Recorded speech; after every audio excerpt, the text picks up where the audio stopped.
L'appareil cardiovasculaire assure le transport du sang riche en dioxygène et en nutriments à travers tout le corps humain pour en alimenter les organes et les débarrasser de leurs déchets.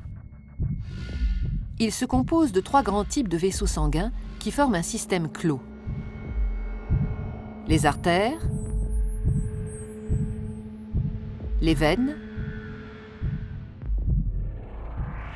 et les capillaires. Ces 3 types de vaisseaux composent un ensemble de 100 000 km de long à travers tout le corps.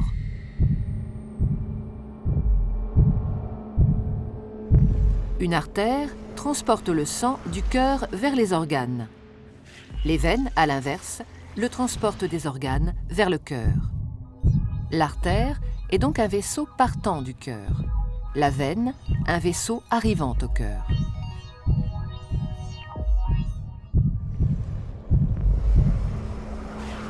Tous les organes sont richement irrigués, c'est-à-dire qu'une multitude de petits vaisseaux sanguins les parcourent.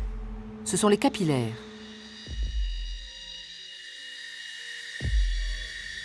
Les capillaires relient entre elles artères et veines dans les organes. C'est donc au niveau de ces vaisseaux très fins que les échanges se font entre le sang qui apporte nutriments et dioxygène et les organes qui se débarrassent du dioxyde de carbone et des autres déchets. Plus un organe est actif, plus l'apport de sang et les échanges sont importants. Les échanges ne sont possibles que parce que le sang circule en permanence dans les vaisseaux en sens unique. Il est mis en mouvement par le cœur qui fonctionne comme une pompe. Ce moteur de la circulation sanguine est un muscle creux et cloisonné. À chaque contraction, il propulse du sang dans les artères.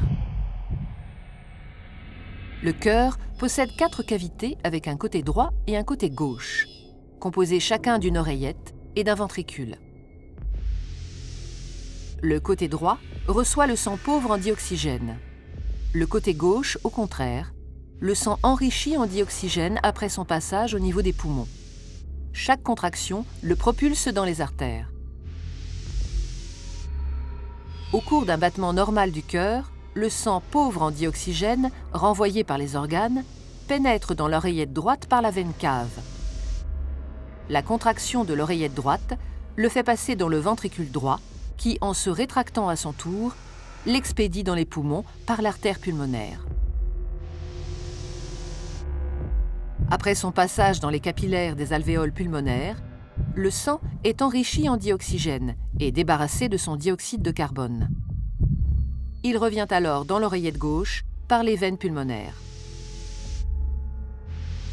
La contraction de l'oreillette gauche le pousse dans le ventricule gauche, qui le propulse lui-même dans l'aorte pour être distribué dans les artères de l'ensemble du corps.